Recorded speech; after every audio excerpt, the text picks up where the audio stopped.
Ah, enfin, bonjour à tous les copains, bienvenue sur cette nouvelle vidéo que je vais moi-même présenter.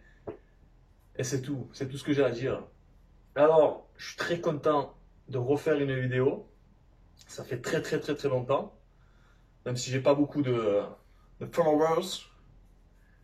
C'est pas grave, on fait quand même une vidéo si ça peut servir aux personnes. Et en général, j'essaie de faire des vidéos qui peuvent servir, quoi.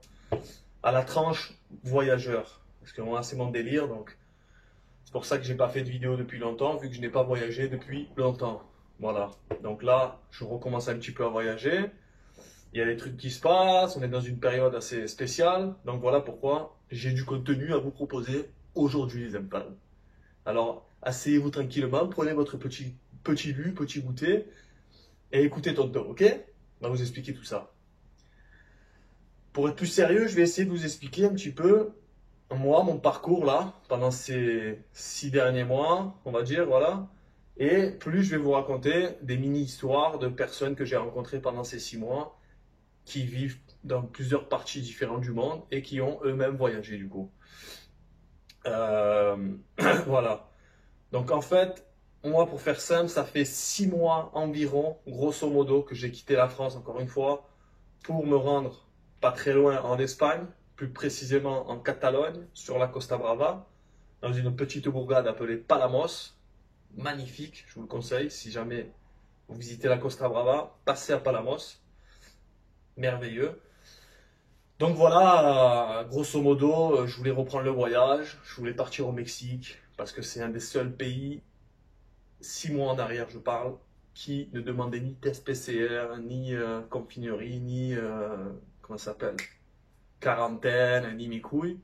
Donc les autres pays, il y a quelques autres pays d'Amérique du Sud et d'Amérique centrale, vu que c'est là que j'ai envie d'aller prochainement, ne me demandez pas pourquoi, c'est comme ça, tous les voyageurs me comprendront. Ça vient comme ça dans votre cœur et vous savez que vous devez aller là-bas, vous savez même pas pourquoi. Moi, je sais que je dois aller au Mexique, moi. Je sais même pas pourquoi, mais je sais que je dois aller au Mexique. Voilà. Donc, ce sera ma prochaine destination. Quand, on ne sait pas, mais c'est ma prochaine destination. Je voulais aller là-bas au début, et les autres pays, ouais, ils ont plus ou moins des règles différentes, à Salvador, machin, parce que j'ai envie de visiter plein de pays, mais c'était assez compliqué. Et du coup, je parlais comme ça avec un ami que j'ai rencontré 2 ans ou 3 ans en arrière en Australie, en Thaïlande, pardon. Très bon ami à moi. Et du coup, il m'a dit, bah écoute, moi je vais ouvrir un hôtel en Espagne. Je sais pas si jamais tu veux venir en Espagne, venir passer 2 semaines comme ça, après tu vas au Mexique. Tu es le bienvenu. Je lui dis, bon ben vas-y, hein, j'arrive. Hein. J'étais à Marseille, je prends mon train, j'arrive. Je vous parle de ça, ça fait 6 mois en arrière. Hein, donc les restrictions étaient totalement différentes. Hein. On était mi-été, c'était en août, ouais, juillet, août, fin juillet, début août. Donc c'était en mode, il n'y a plus de confinerie, on s'encule tous, voilà, c'était la fête. Du coup, je suis allé chez lui. J'y suis resté finalement 6 mois en tant que helper. Vous savez ce que c'est? C'est en gros, vous travaillez 2-3 heures par jour chez quelqu'un et en échange, il vous donne le logement, des fois la nourriture gratuite, ça dépend de chacun. Mais en gros, j'étais un peu, c'est mon ami, mais j'étais un peu, voilà, je faisais un peu helper, je l'aidais un peu dans l'hôtel, et en échange, ben, je dormais gratuitement, on vit ensemble, tout est merveilleux là-bas, tout est merveilleux, c'est pourquoi j'y suis resté 6 mois du coup. Et là, du coup, pour me faire implanter des cheveux, j'ai décidé d'aller en Turquie, mais j'ai décidé ça il y a 3 mois en arrière du coup. Il y a 3 mois en arrière, j'ai décidé, j'ai planifié, j'ai pris mon billet d'avion, j'ai tout planifié. Et donc du coup, mon objectif c'était d'aller en Turquie. Je suis déterminé hein, pour faire ça. Je suis déterminé, donc il n'y a rien qui m'arrête. Donc c'est surtout pas une merde de grippe qui va m'arrêter, ok? Que tout le monde en fait tout un foin, mais c'est une grippe au final. C'est pas ça qui va m'arrêter, non? Ni la peur d'ailleurs. Hein? Ça c'est très important. Petite parenthèse, ne vous laissez pas manipuler par toute cette peur. Voilà. Il y a des gens qui vont pouvoir dire ouais, mais tu mets pas le masque. Ouais, mais tu voyages, ça contamine plus de gens, machin. Parlez, moi, ça rentre là, ça sort là, mais ça part. Honnêtement, j'en ai rien à foutre, moi.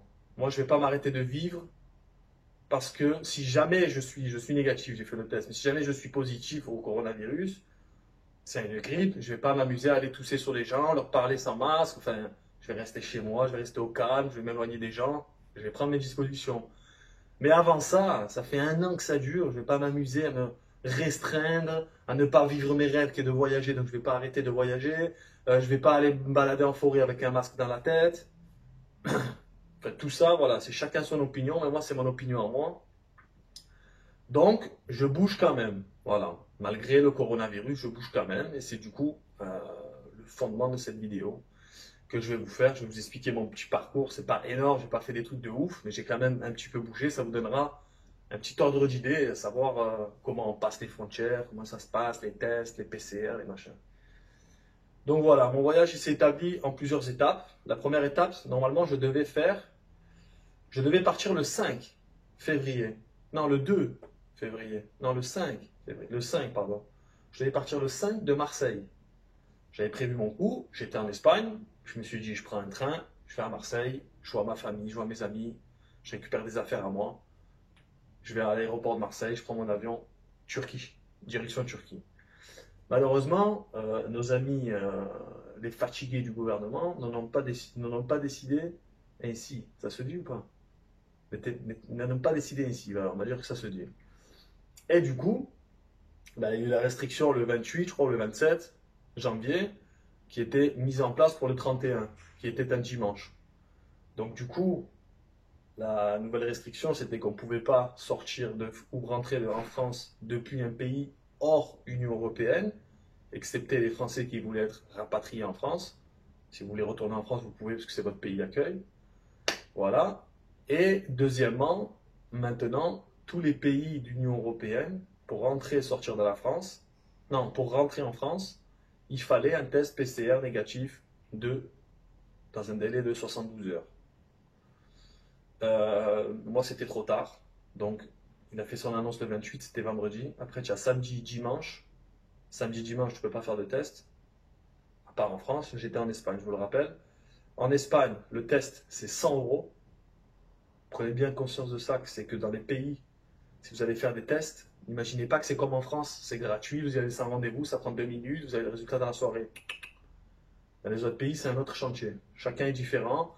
En Espagne, je sais qu'il faut prendre rendez-vous et que c'est à peu près 100 euros le test PCR. Le test, il faut savoir, je l'ai fait à Marseille. Ben, je vous le dirai après. Donc du coup, c'était trop tard pour moi pour faire le test. Je pouvais le faire peut-être le lundi en prenant rendez-vous, mais du coup, je ne me sentais pas de payer. Et de deux, c'était trop tard, j'avais ça comme excuse. Donc j'ai quand même pris mon train. Du coup, j'ai changé de billet d'avion.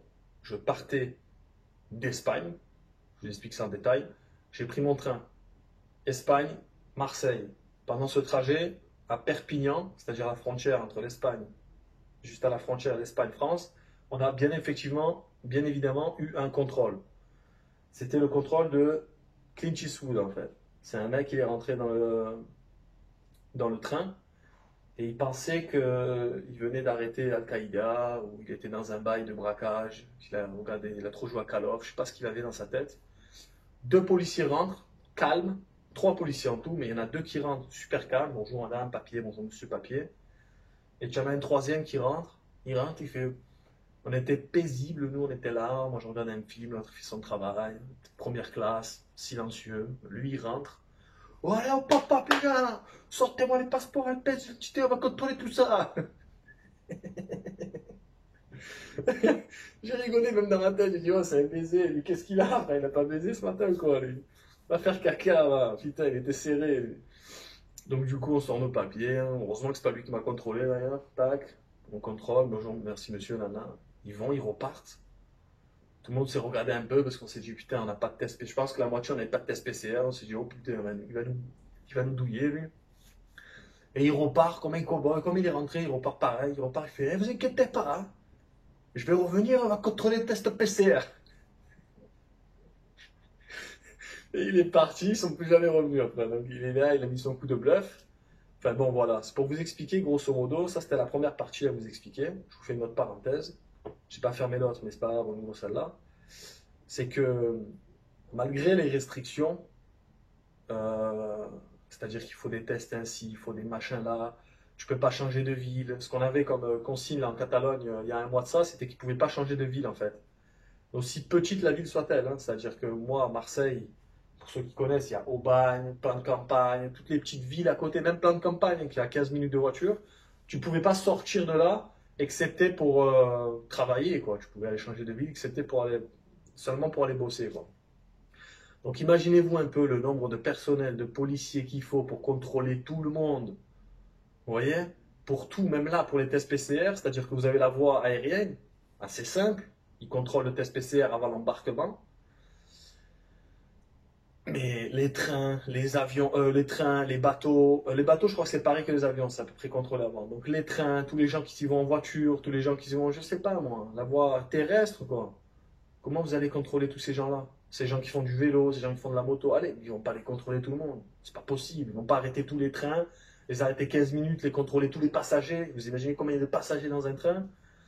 Et sur l'autoroute, c'est pareil, ils vont pas tout arrêter toutes les voitures, montre-moi ton papier, montre-moi ton papier.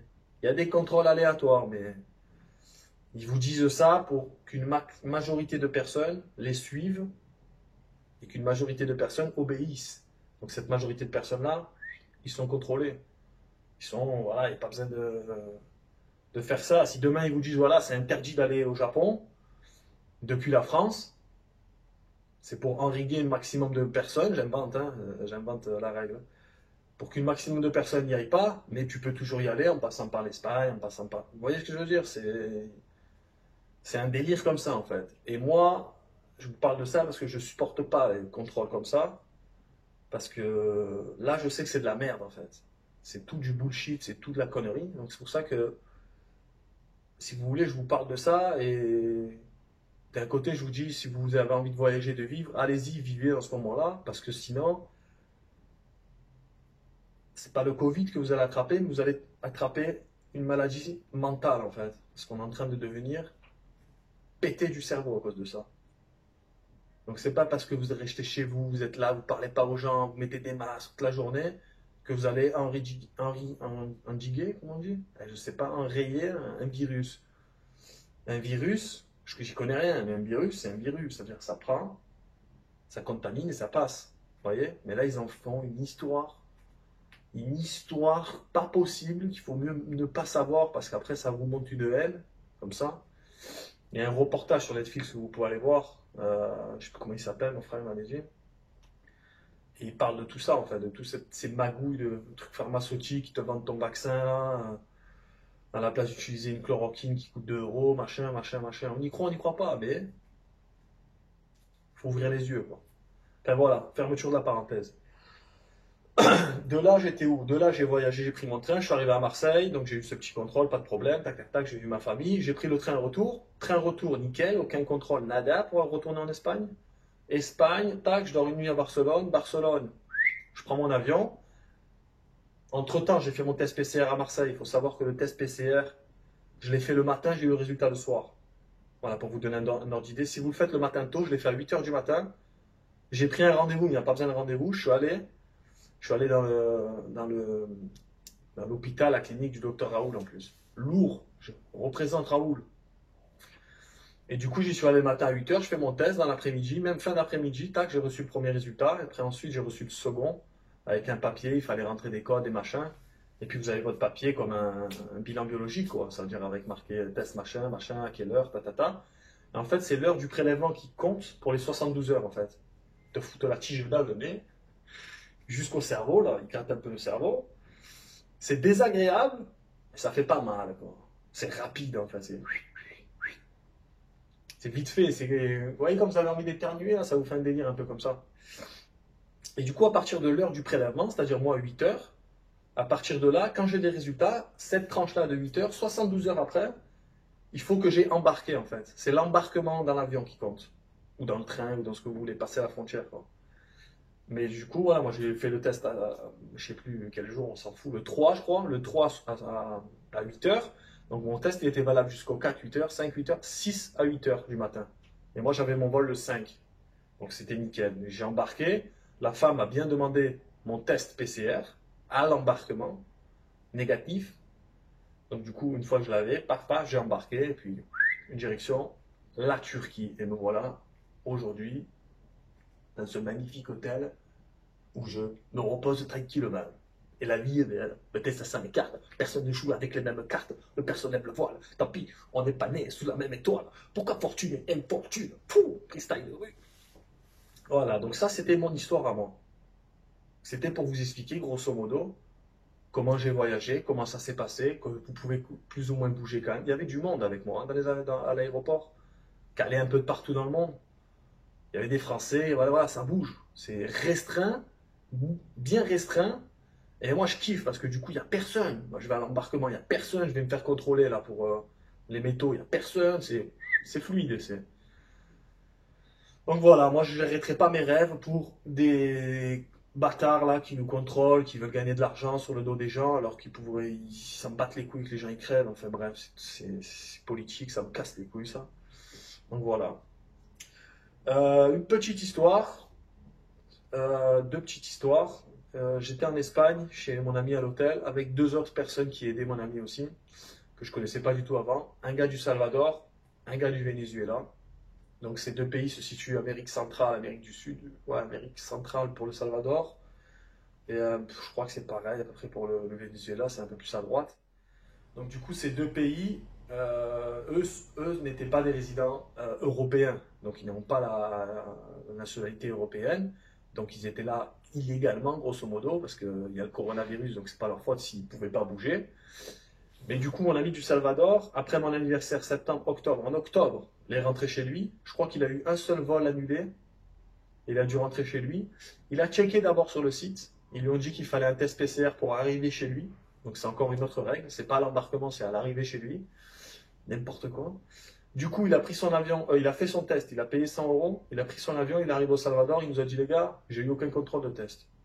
Bon, ça c'est nickel, pour vous expliquer. Donc il est rentré chez lui, tout va bien. Le deuxième, un peu plus compliqué l'histoire. Venezuela, ils avaient carrément fermé les frontières. Tu ne pouvais pas rentrer au Venezuela, à part quelques pays. Je ne sais plus, pas l'Union Européenne, mais il y a quelques pays dans le monde, je ne sais plus c'était lesquels, où tu pouvais rentrer au Venezuela. Lui était vénézuélien, mais c'est pas comme nous, genre, eux là-bas ils s'en battent les couilles, c'est genre ils ferment, c'est des business, il faut des sous, c'est corruption. Donc lui, il avait plus un euro, il savait plus quoi faire, il était perdu, il était avec moi, mais voilà, il s'est dit j'ai qu'une option, je rentre chez moi, j'ai pas d'argent, il n'y a plus de travail, son hôtel il a fermé, il travaille à Dubaï là-bas, son hôtel il a fermé, enfin il y a plein d'histoires comme ça. Il a pris un avion, il a été annulé, il a été reporté, pardon. Le deuxième, pareil. Le troisième, annulé définitivement. Ça fait 3 mois là qu'il est parti.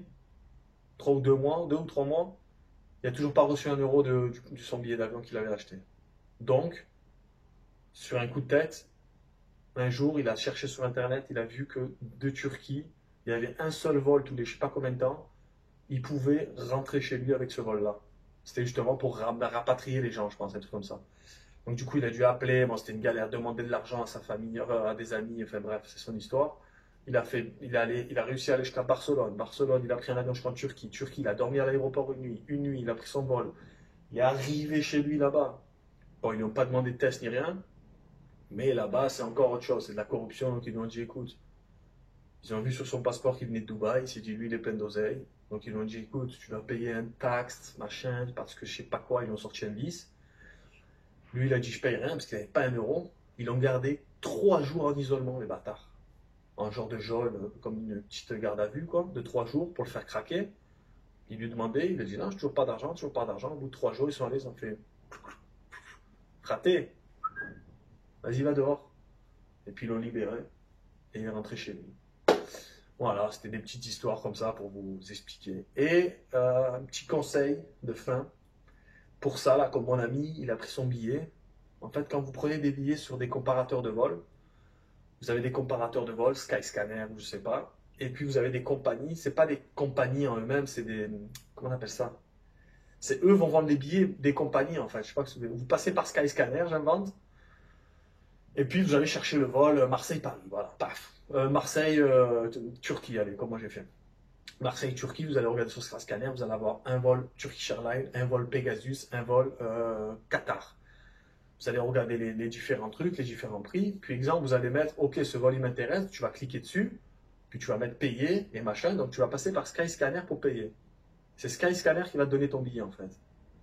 Mais le jour où tu as un problème, là, c'est très, très, très emmerdant. Si ton vol il est annulé, si tu dois te faire rembourser, si tu dois changer d'avion, leur service après-vente, leur machin pour te faire rembourser, ils vont te dire, ouais, ils vont te renvoyer vers la compagnie, elle va te dire, vas-y, c'est eux, tu dois faire un papier, attendre. Comme là, mon ami, il n'a toujours pas reçu son argent. Donc, ce que vous faites, vous allez sur Skyscanner, qui est un très bon comparateur. Vous allez, vous regardez, vous avez Turkish Airlines, Pegasus, Qatar. Vous regardez le vol qui vous plaît. Par exemple, c'est Pegasus. Vous regardez le vol, la date, l'heure. Vous allez sur Pegasus après, vous ouvrez une nouvelle page, Pegasus. Vous allez, vous recherchez le même vol. Vous payez votre billet là. Et puis voilà. Comme ça, si vous avez le moindre souci, comme moi, là, j'ai changé de billet. Ça s'est fait instant. J'ai pas eu de problème. Ils m'ont pas mis en attente, m'envoyer des mails, machin, je sais pas quoi.